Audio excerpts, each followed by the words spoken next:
Welcome to Page One, the show for writers with the reader in mind.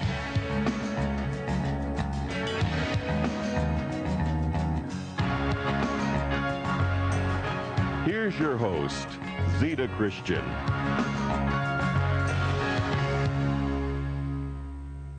Hi everyone, welcome to Page One. I'm Zita Christian.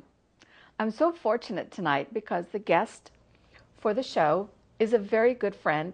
She's also a crew member on Page One, and I've asked her tonight to come from behind the camera, be my guest on the show, and talk about a book she has written. It's a wonderful, wonderful story for young adults and for not so young adults. So please join me in welcoming a very good friend, Laurie Adams. Laurie, thanks for being on the show. Thank you, Zita. So let's start with the very basics and tell me the title of the story, the book you've written, and what it's about. The title is Finding Atticus, and it's about a girl, a 13-year-old girl, who would love to be able to own her own dog, but can't because her sister is allergic to dogs. And her father has passed away a few months earlier, and so she's thrown her heart into loving and caring for this show dog, a golden retriever named Atticus. It's owned by her godmother. And the story opens at a time when the dog has to win some shows in order for his puppies to be more valuable, because her godmother, who owns the kennel where Atticus is, and she's the owner, she's in financial difficulties and in danger of going bankrupt, and she needs money fast. And she knows that if Atticus wins enough shows, his puppies will be more valuable. And so that's how the story opens, with that need for the money. And the ticking time clock. Yes, the ticking time clock. Unfortunately, at the end of the show, there's a little twist that Jamie does not expect. Okay, so we have a story that certainly appeals to young audiences because the heroine of the story is a girl. And how old is she? She's 13. She's 13. Almost 14. And of course, you and I are both members of the Charter Oak Romance Writers. In fact, Laurie is president of Charter Oak Romance Writers, and we get the comments all the time, oh, if you have a dog in the story, the dog's going to steal the story. Well, you have the dog right up front. So this is a beautiful story about this golden retriever.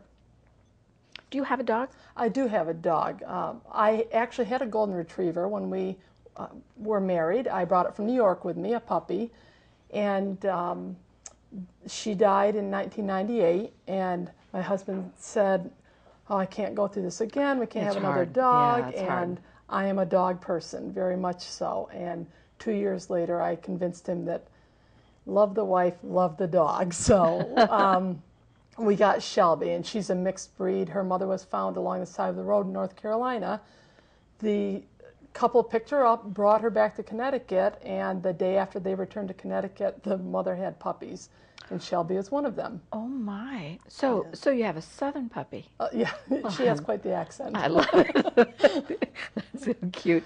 Now I know that in the story, Jamie's father has died a couple months earlier, and he was a fireman, because that concept of the fire department is a key element in the story. Yes, it is. And you hear advice to writers all the time. You write what you know.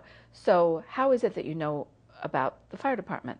My husband Jim has been a firefighter since he was 16 years old. He joined the 8th District Fire Department the day before he turned 16. Oh. It was a big day in his life. I bet. And so he's been a firefighter for many, many years, and he went through the ranks, and in 2001 was promoted to chief of the fire department. So he was in the chief's position at the time of 9/11. So that was pretty pivotal in our lives. I bet. And I ask that because there's such a verisimilitude in the story, well, with many things, certainly everything related to the dog, Atticus in the story, but also to all those things related to fires in the fire department and what the protocol is and what procedures are and the dangers. It's very real, and I love a book that puts those true details in it. I feel like I'm in the hands of a master in reading the story, so I congratulate you on that. Well, thank you. Now, I know that you had reasons other than perhaps those of most people for writing the book. Why did you write this book? Well, as you know, I've always been a writer, and I started out writing romance novels Yes. that aren't published, but I've also been teaching for 24 years. And over the years, of course, teaching reading, I teach 6th grade English, and teaching reading over and over, the students would complain to me, this book is so boring, this one's Yes. so slow. Just a multitude of reasons why they didn't care for a book. And last fall, when we were reading a book it's won awards, they were still complaining. And so I got it in my head that, well, I was going to solve this problem. I was going to write a book that addressed all those complaints that they had. And of course, it was a pipe dream when I first started. I thought, that's kind of a crazy thought, but once I started with the idea, it just flew, and all the elements fell into place, and I realized that I was addressing what I as a teacher wanted to be able to teach, because the world is changing so fast, and over the 24 years I've seen big changes in the kids and what they're exposed to, what they know, what they understand, what they like, what they care about, and what they're interested in. And so as I was writing it, I was trying to appeal to all of those changes that they've been experiencing, because some of our books, quite honestly, are more than a decade old, if not more. One of them that we're reading is 30 years old. So I was looking for something that was a little more timely for them. Well, I find great value in the 30-year-old books, but I understand exactly what you're saying. If you can't interest the students in reading something that they're going to enjoy, they won't give the other books a chance. Right. So you certainly had, I know you've had several manuscripts that you finished. I mean, what, 75, 80, 100,000 word books. So I know you know how to tell a story. Right. And you know story structure. But when you said that this was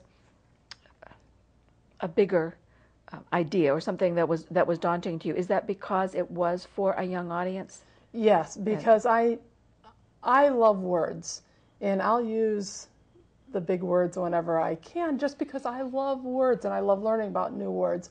And I had to be careful to make sure that I had a good balance of good vocabulary for them, but vocabulary that made sense to them. So I tied that in, and I was happy in the end as we were reading it. It was a lot of fun to see them picking apart some of those words and realizing that they were going to go and use them. And in fact, I saw them using a lot of those words in their writing after that. Oh, cool. That's so good. So that was a lot of fun. So when you set out to write the book, this was a book that was meant to be a class exercise. Right. So it wasn't initially for publication. No, when I started it, it was almost a challenge to me to see if I could do what they wanted. And so I started writing it, and I came into school and I said to them, here's what I'm doing, here's my idea, and I immediately had them. And I said, oh, well, that's kind of cool that they're so interested. And so then I wrote a little bit more, and they wanted to know more, and I said, well, I'll just keep working at it. And then when I get more, I'll bring it in. So finally, it was February, the beginning of February, I had worked like crazy and written the book. I got it done, and I edited it a few times, threw some ideas out to the kids, just asking, well, what would you think if this happened? And it was interesting because one of their biggest concerns was that the dog would die. They said, we're tired of reading stories where the animals die in the end. Oh, we don't yes. want a story where the animal dies in the end. And so they wanted to know what would happen. And I said, well, I can't promise you that. I can't tell you that, that's Laurie. not going to happen. So then when I decided that I had this block of time when I was between other books and I was waiting for my colleague to finish a book that he was reading, I thought, you know what?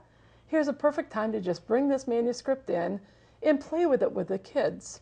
So what I did is I copied it all off in a book format, so it would kind of look like a book, copied it, and then on the weekend, I spent an entire weekend in school binding it with our binding machine because I don't have a binding machine at home. So in fact, we're looking at Yes, the finished product now with the photograph, but we're looking at the spiral bound version that you put together for your students. This was a workbook for the students. Yeah, I made 25 copies of that. And we actually, first I had to take it past our curriculum director, the English curriculum director, and also our principal and vice principal. So my poor principal, I walked into him, he was getting ready to go to a big meeting, and I walked in and I said, I want to share something with you. I handed him one of these and I said, I would like to try this with my class. Would you read it and tell me if it's okay? And he was sitting there with a sandwich and he said, yeah, when would you like to know? And I said, well, as soon as possible because I'd like to use it in this little bit of space that I have. And so I left, and I was directing the musical at the school at the time, so I happened to have to go backstage for a while. And I came back probably an hour and a half later, and I stepped around the door of the principal's office, and there he sat eating his sandwich, flipping the pages. Yes. And, yes, how great. So he said, I can't believe you did this to me. And I said, what do you mean? He said, I have to read it now. I just have to read it. He said, you have me, and I have to keep going. And he read that entire book that night between dinner and after he left his meeting. So the next day I came into school, and I had to meet with him about something else, and he said, go for it.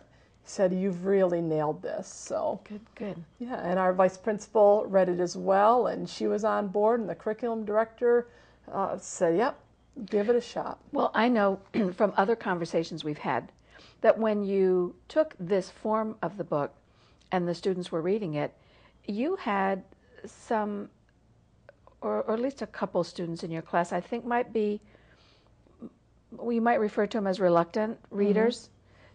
Did the experience of reading this book change anything for them? Oh, absolutely. For one thing, when we started this, I said to them, this may look like a book, but it's really a draft.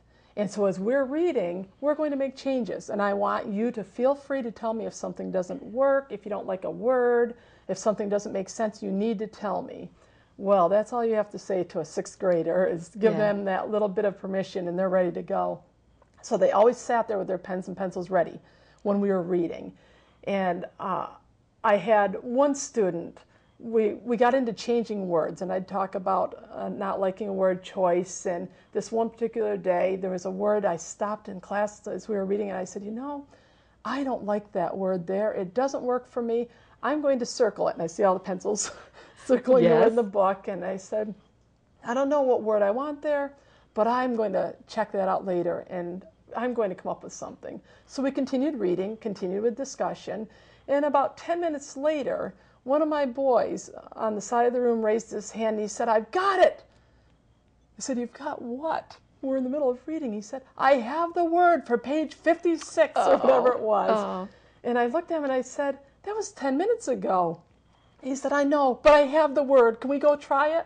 So we all flipped back and we put that word in. It was perfect, and I used it. It was a great word. Nice. Yeah. So they were certainly engaged. Certainly his experience showed the engagement. There's no doubt about it. There was one little girl when we were reading one day at a particular part. There are a lot of parts in it that the tension rises. Oh yes. And then this one particular part, this little girl sat next to me, and we stopped to have discussion, and I could hear her next to me saying, I'm so nervous, I'm so nervous, oh my gosh, I'm so nervous. So after I finished the discussion, I was kind of concerned about it by that point because only I could hear her. And I leaned over and I said, are you all right? And she said, I am so nervous. I said, what are you nervous about? I'm so afraid Jamie's going to get caught. Oh my gosh, what happens if she gets caught? And I said, relax, it's a story. I said, she'll be okay. But I mean, that kind of reaction. Yeah. She couldn't sit still. She was sitting there, oh my gosh. So did you read every day or a portion of the book every day? Not every day, because we had to write as well. So we had the writing woven in with that. And sometimes it related to the book, sometimes it didn't.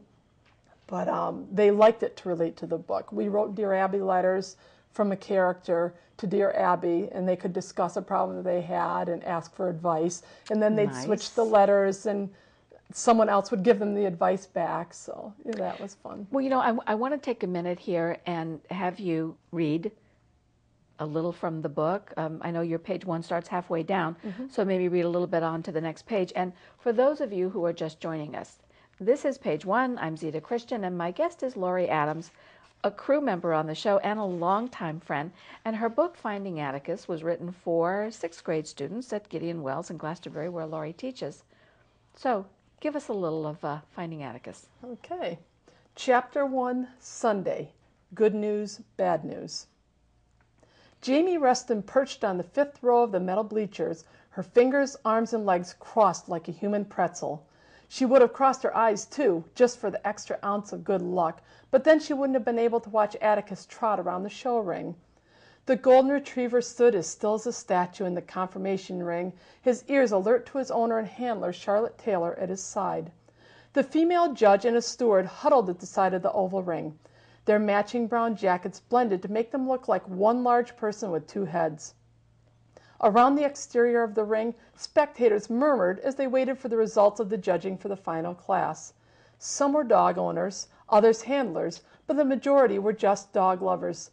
Jamie fell into the latter 2 categories and wished she were older than 13 so she could be in the ring with Atticus. Waiting for the judge's decision, she was sure her heart would launch out of her chest. Atticus had to win the best of breed class.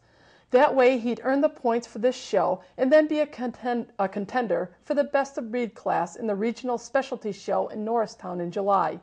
If he won there, any puppies he sired would bring in enough money to help pay the outstanding debts, and Charlotte would be able to keep Charté Kennels open. The judge, a well-known breeder of golden retrievers, stepped away from the steward and circled the line of 10 dogs one more time. The crowd hushed. The knots Jamie tied in her body matched the knots in her stomach, but she wouldn't uncross anything for fear it would jinx Atticus's chances.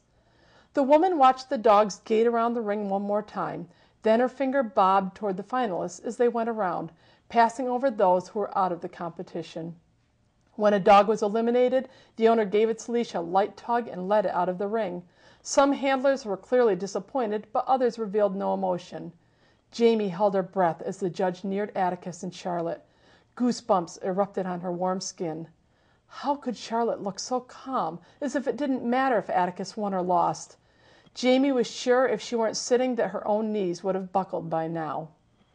Laurie, this is so beautiful, and I can see how the kids would be so excited.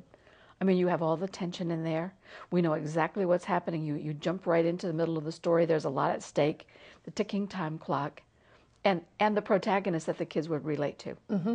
Now, I want to ask you something about the cover. There's a beautiful cover. I mean, that gorgeous golden retriever and that lovely young lady. How did you get this cover? Mr. Hubbard in the book is fashioned after my husband's 90-year-old uncle, Uncle Bud Hubbard. Mm-hmm. And when I started writing this, I pictured him because he uses a little black walker to walk around town. He wears a Boston Red Sox cap, and he's very identifiable. People always say, oh, I saw Uncle Bud with his walker and hat. So when I was writing this, the Mr. Hubbard in here kind of jumped off the page to me because I could picture him, even though his background, the Mr. Hubbard in the book, his background is very different from Uncle Bud's. And in my mind, he doesn't look like him. But anyway, the kids fell in love with him, that character. And at first they didn't realize I had based him on a real person. And then when they found out that he was based on my husband's uncle, they found that out at the last show of our musical. He came to see it. And of course he came in his walker, and he was wearing his Boston Red Sox cap. And one of our leads was playing Belle, and she was in my class. And she saw him come in, and she's in the middle of warming up, getting ready for the show, and she calls me over, and she says, Mrs. Adams, come here. And I thought, oh no, she has stage fright. I can't believe this. What are we going to do? So I said, what's wrong? And she said, is that Mr. Hubbard out there? And I said, yes. How do you know him? Because I was in musical mode at this point, not book mode.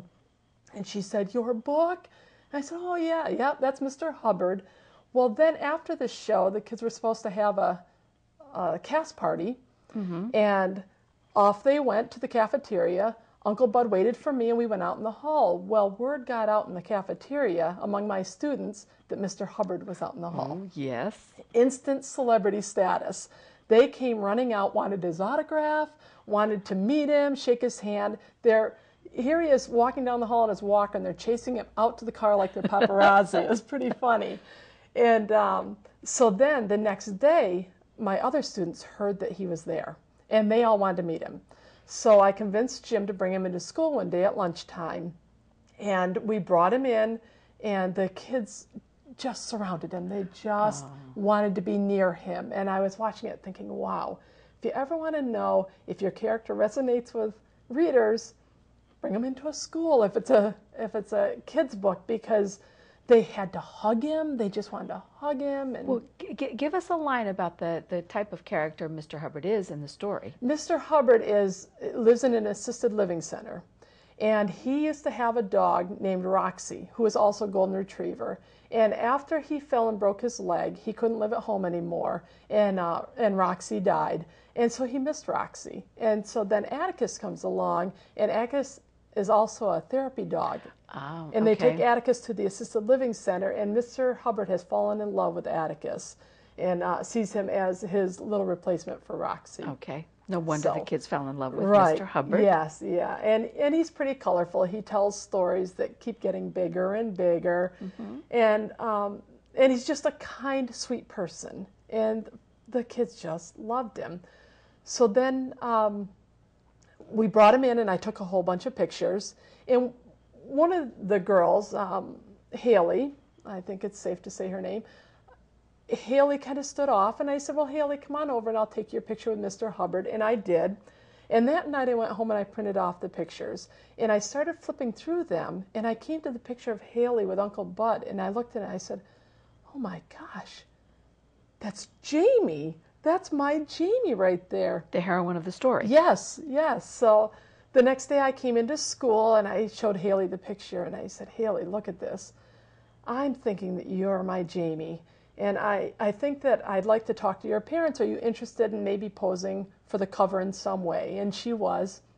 So we got that all set up, and I said to her, wow, it would be great if we can just find a golden retriever now. And she said, oh, I have a golden retriever. I said, really? How perfect is that?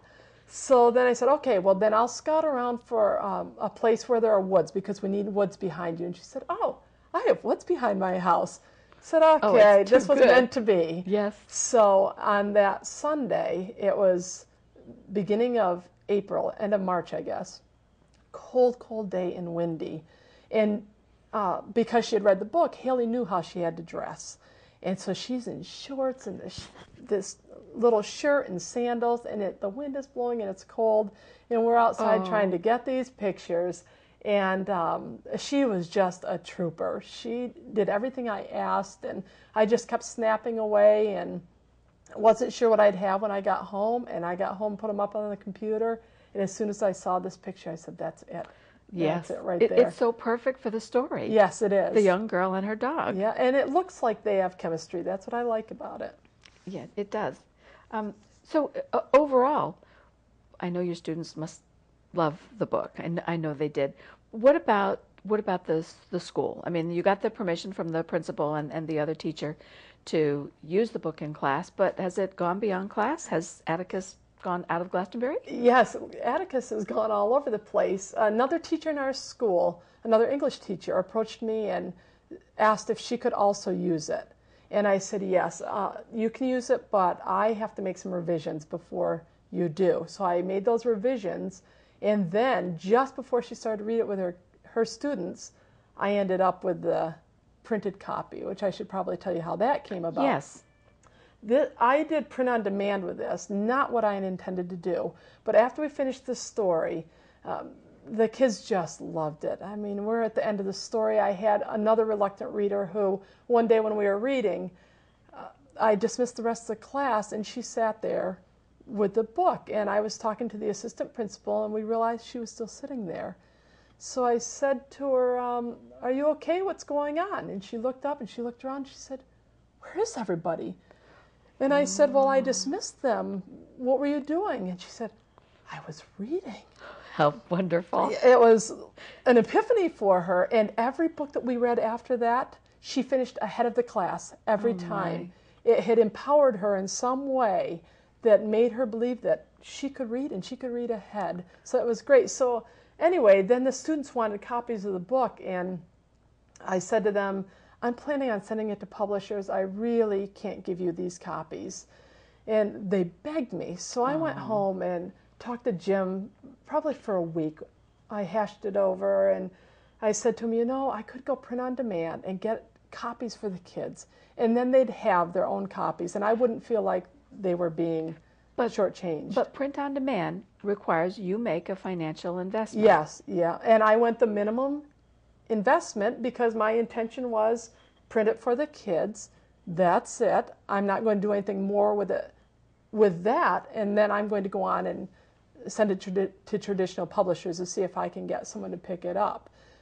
What I hadn't anticipated was it just kind of exploded. Yes. And the excitement around it went way beyond the school.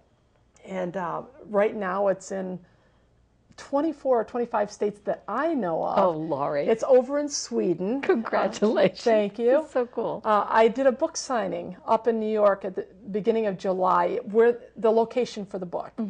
And there was some press coverage, so people knew I was going to be there. And the book, since then, has sold out over and over and over. I went to do a stock signing last week, and they said, oh, you're going to have to wait till the next shipment comes in tomorrow because we can't keep it on the shelf.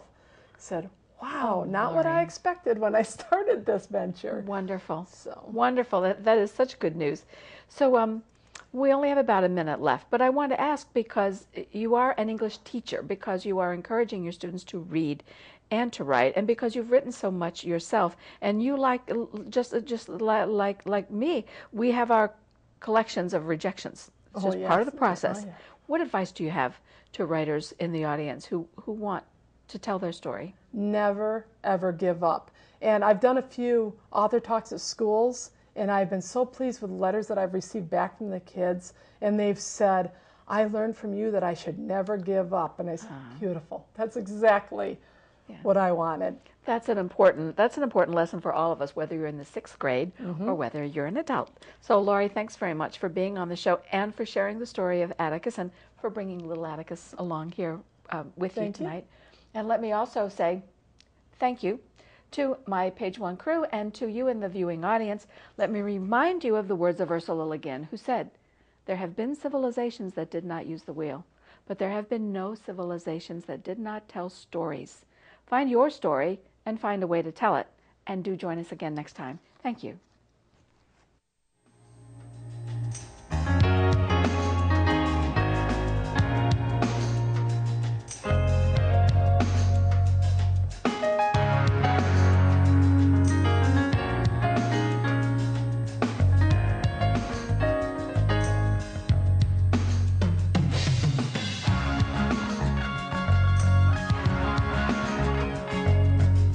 Food for the crew and guests was provided by Manchester Grill of Manchester, Connecticut, and Angelo's Restaurant of Glastonbury, Connecticut. Be sure to send your writing questions and your comments on the book club selection to Zita at Page One, P.O. Box 1515, Manchester, Connecticut, 06045-1515, or send an email to Zita at pageonetv.com.